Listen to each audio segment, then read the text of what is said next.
Salam sejahtera di dalam kasih Kristus. Apa kabar sahabat? Anugerah Tuhan yang luar biasa bagi kita sehingga kita ada di awal tahun ini. Nah, sahabat yang dikasihi oleh Tuhan Yesus Kristus, kita percaya bahwa ada banyak berkat-berkat yang Tuhan sedang siapkan.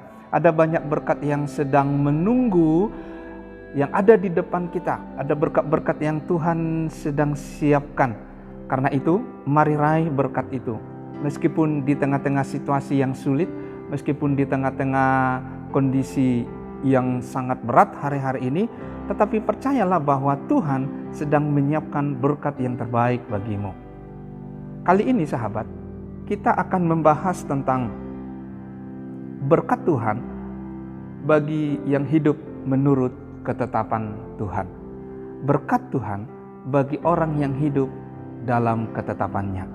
Sahabat yang dikasihi Tuhan Yesus Kristus, nats pembacaan kita ada di dalam Imamat pasal yang ke-26 ayat yang pertama sampai ayat yang ketiga. Saya baca demikian. Janganlah kamu membuat berhala bagimu dan patung, atau tugu berhala, janganlah kamu dirikan bagimu.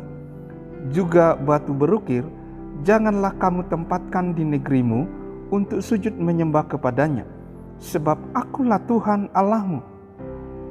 Kamu harus memelihara hari-hari Sabatku dan menghormati tempat kudusku.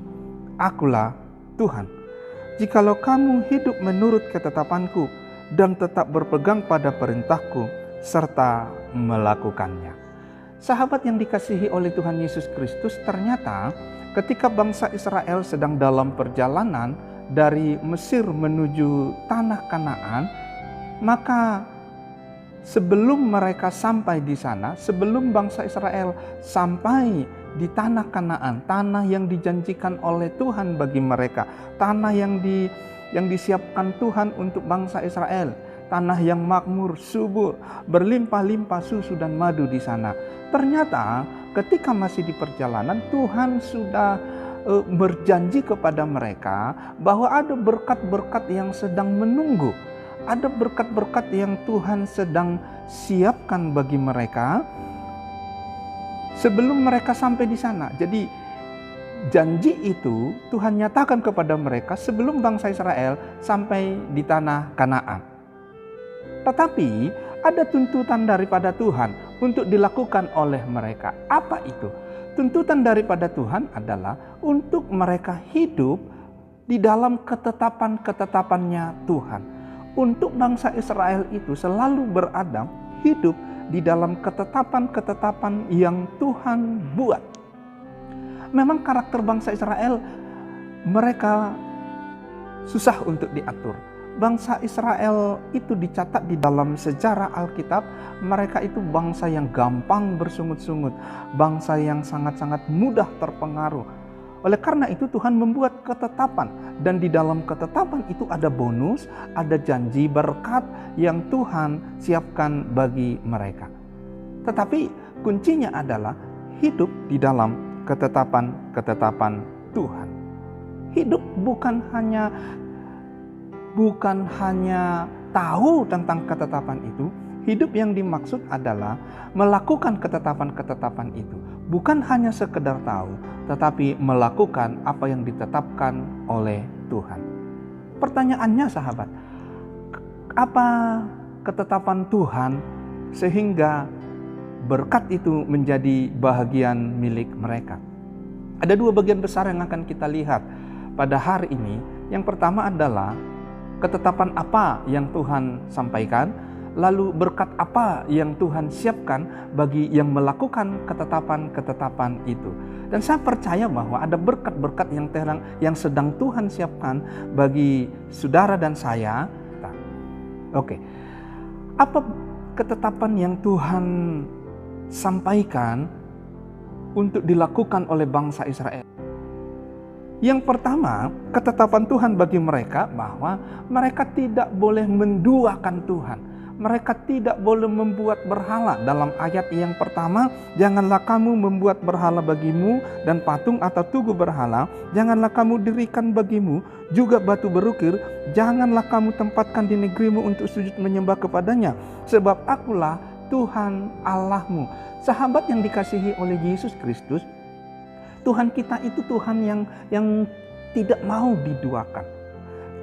Jadi Tuhan memberi ketetapan, jangan membuat berhala, jangan menduakan Tuhan. Kata begini, Pak Pendeta, aku tidak pernah menduakan Tuhan. Aku orang yang percaya kepada Tuhan. Aku orang yang beribadah kepada Tuhan. Aku tidak menduakan Tuhan. Di rumahku tidak ada patung. Di rumahku tidak ada ukir-ukiran. Gak ada. Dan aku tidak pernah sujud menyembah. Kalaupun ada ukir-ukiran, kalaupun ada patung di rumahku, itu hanya sebatas aksesoris.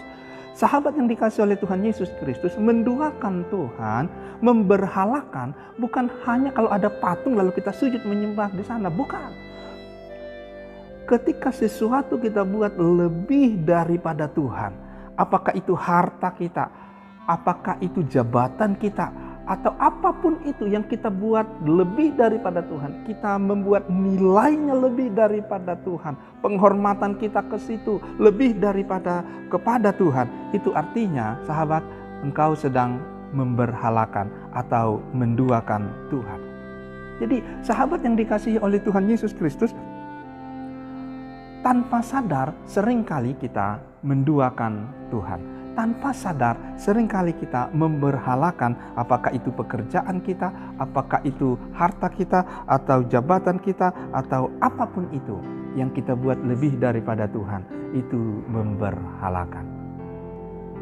Jadi ketetapan Tuhan yang pertama, jika kita ingin diberkati oleh Tuhan, jangan pernah menduakan Tuhan. Jadikanlah Tuhan pusat segala-galanya di dalam hidup kita. Dia yang terutama di dalam hidup kita. Maka ada janji berkat yang Tuhan sedang sediakan. Yang kedua, apa ketetapan Tuhan?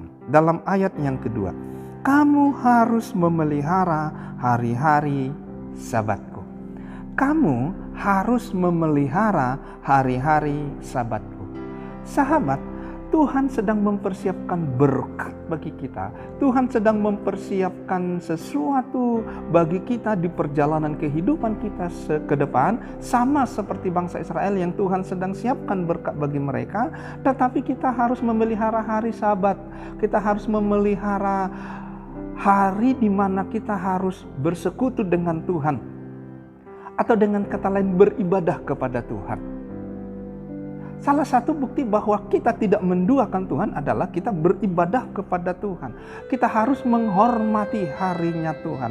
Berapa banyak orang yang tidak beribadah kepada Tuhan tapi ingin diberkati oleh Tuhan. Janji berkat itu adalah bagi orang yang memelihara hari-hari Sabatnya Tuhan.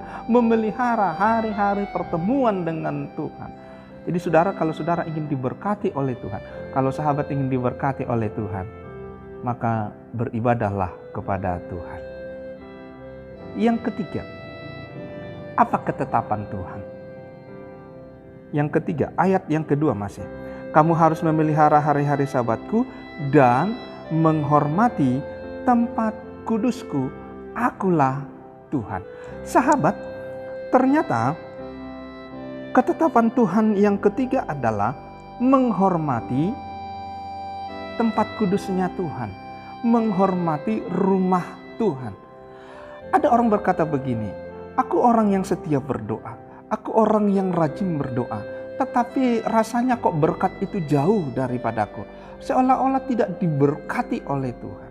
Sahabat, mungkin benar engkau beribadah. Engkau datang ke rumah Tuhan. Tetapi apakah engkau menghormati rumah Tuhan, menghormati tempat kudusnya Tuhan?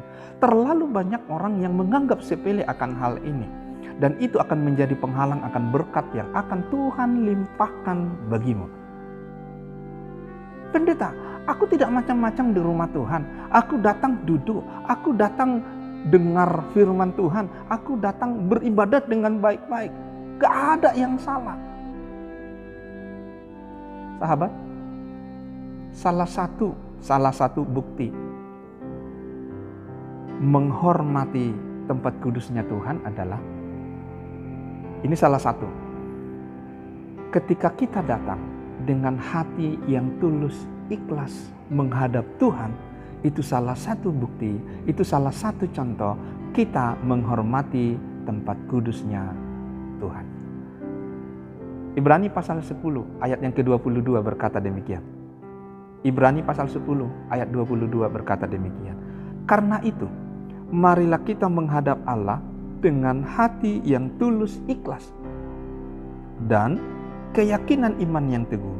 Oleh karena hati kita telah dibersihkan dari hati nurani yang jahat dan tubuh kita telah dibasuh dengan air yang murni. Maka ketika kita akan datang menghadap Tuhan di rumah Tuhan, mari kita datang dengan hati yang tulus ikhlas. Jadi bukan hanya sekedar datang beribadah, tapi hormati rumah Tuhan. Rumah Tuhan itu bukan tempat biasa. Rumah Tuhan itu berbicara tentang kehadiran Allah di dalamnya.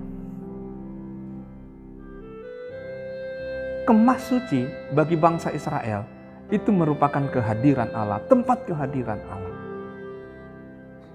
Sahabat, jika ingin diberkati oleh Tuhan, maka hormati tempat kudusnya Tuhan. Sahabat harus bisa bedakan, engkau sedang berada di tempat yang lain atau sedang berada di rumah Tuhan. Tidak sama. Hormati tempat kudus Tuhan, maka berkat Tuhan akan melimpah bagimu. Itu ketetapan Tuhan. Namanya ketetapan itu suatu aturan yang tidak bisa diganggu-gugat. Mau tidak mau, suka atau tidak suka, jika engkau mau diberkati Tuhan, lakukan. Jadi, apa janji berkatnya bagi orang yang melakukan ketetapan Tuhan tadi? Janji berkat Tuhan yang pertama adalah usaha kita diberkati oleh Tuhan. Usaha kita diberkati oleh Tuhan. Saya baca ayat yang ketiga dan ayat yang keempat. Jikalau kamu hidup menurut ketetapanku dan tetap berpegang pada perintahku serta melakukannya, maka aku akan memberi kamu hujan pada masanya, sehingga tanah itu memberi hasilnya dan pohon-pohonan di ladangmu akan memberi buah. Sahabat yang dikasihi oleh Tuhan Yesus Kristus, ternyata janji berkat Tuhan bagi orang yang melakukan ketetapan Tuhan adalah usaha kita diberkati oleh Tuhan. Berladang-ladangnya berhasil diberkati oleh Tuhan. Beternak-peternakannya diberkati oleh Tuhan. Usaha kita tentunya usaha yang berkenan kepada Tuhan. Usaha yang tidak menyalahi firman Tuhan. Maka berkat Tuhan turun atasnya. Jadi kalau sahabat ingin diberkati oleh Tuhan, lakukan ketetapan-ketetapan Tuhan. Lakukan perintah Tuhan. Usahamu diberkati oleh Tuhan. Manusia diciptakan Tuhan menjadi makhluk yang pekerja. Memang agak lebih keras bekerja ketika manusia telah jatuh ke dalam dosa. Bukan berarti bekerja itu sebagai satu kutukan. Sahabat, usahamu diberkati oleh Tuhan. Yang kedua, apa yang menjadi berkat bagi orang yang melakukan ketetapan Tuhan? Ayat yang kelima, Tuhan mencukupkan kebutuhan makan kita. Tuhan mencukupkan kebutuhan makan. Tuhan mencukupkan kebutuhan jasmani kita. Ayat yang kelima. Lamanya musim mengirik bagimu akan sampai kepada musim memetik buah anggur. Dan lamanya musim memetik buah anggur akan sampai kepada musim menabur. Kamu akan makan makananmu sampai kenyang dan diam di negerimu dengan aman tentram. Janji berkat Tuhan yang kedua bagi orang yang melakukan ketetapan Tuhan adalah makananmu dicukupkan oleh Tuhan. Yang ketiga, Tuhan memberikan damai sejahtera di tengah-tengah keluarga. Tuhan memberikan damai sejahtera di tengah-tengah keluarga kita. Ayat yang ke-6. Dan aku akan memberi damai sejahtera di dalam negeri itu sehingga kamu akan berbaring dengan tidak dikejutkan oleh apapun. Aku akan melenyapkan binatang buas dari negeri itu dan pedang tidak akan melintas di negerimu. Ada kedamaian, ada damai sejahtera yang Tuhan limpahkan. Baik bagi negeri, bagi sekeliling kita, bagi keluarga kita. Ada damai sejahtera yang Tuhan siapkan. Lalu yang keempat, apa yang menjadi berkat Tuhan bagi orang yang melakukan ketetapan Tuhan? Mari kita baca yang ke-7 dan ayat yang ke-8. Dikatakan demikian, kamu akan mengejar musuhmu dan mereka akan tewas di hadapanmu oleh pedang. 5 orang di antaramu akan mengejar 100 dan 100 orang di antaramu akan mengejar selaksa dan semua musuhmu akan tewas di hadapanmu oleh pedang. Sahabat, apa berkat Tuhan bagi orang yang melakukan ketetapannya? Yang keempat adalah kita menikmati kemenangan demi kemenangan terhadap musuh kita. Kita menikmati kemenangan demi kemenangan akan penghalang-penghalang, tantangan-tantangan, persoalan-persoalan hidup kita. Tuhan memimpin kita kepada kemenangan. Tuhan memberikan kita kemenangan. Tuhan punya banyak cara untuk membawa kita kepada kemenangan. Ada kalanya kita berdiam diri, Tuhan yang berperang ganti kita. Tetapi ada kalanya Tuhan memberitahukan kita cara berperang, cara bagaimana supaya kita memenangkan peperangan itu. Tuhan punya banyak cara bagi kita bagaimana supaya kita menang. Janji berkat Tuhan bagi orang yang melakukan ketetapan Tuhan, bagi orang yang tidak menduakan Tuhan, bagi orang yang hidup beribadah kepada Tuhan, bagi orang yang menghormati tempat kudusnya Tuhan, maka dia akan menikmati kemenangan atas musuh, atas tantangan-tantangan hidup. Yang kelima, apa janji berkat Tuhan bagi orang yang melakukan ketetapannya? Tuhan memberkati anak cucunya. Tuhan memberkati anak cucu orang-orang yang melakukan ketetapan Tuhan. Tuhan memberkati anak cucu orang-orang yang tidak menduakan Tuhan, yang beribadah kepada Tuhan, yang tahu menghormati rumah Tuhan.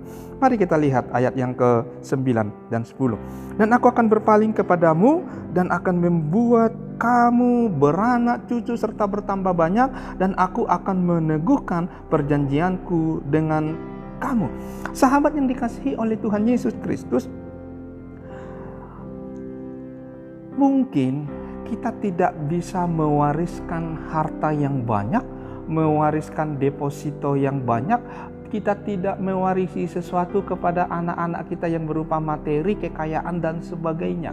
Tetapi sahabat yang dikasihi oleh Tuhan Yesus Kristus, jika kita hidup menurut ketetapan Tuhan, anak cucu kita diberkati oleh Tuhan. Ketika kita melakukan firman Tuhan, berkatnya bukan hanya untuk diri kita sendiri, berkatnya bukan hanya untuk kita yang melakukan, tetapi jaminan Tuhan adalah anak cucu kita juga diberkati oleh Tuhan, diperhatikan oleh Tuhan.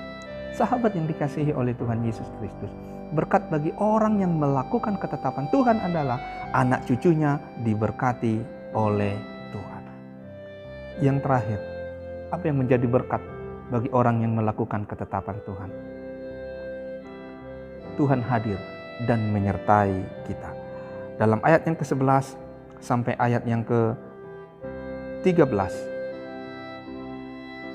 bahwa Tuhan ada hadir di tengah-tengah orang-orang yang melakukan ketetapannya.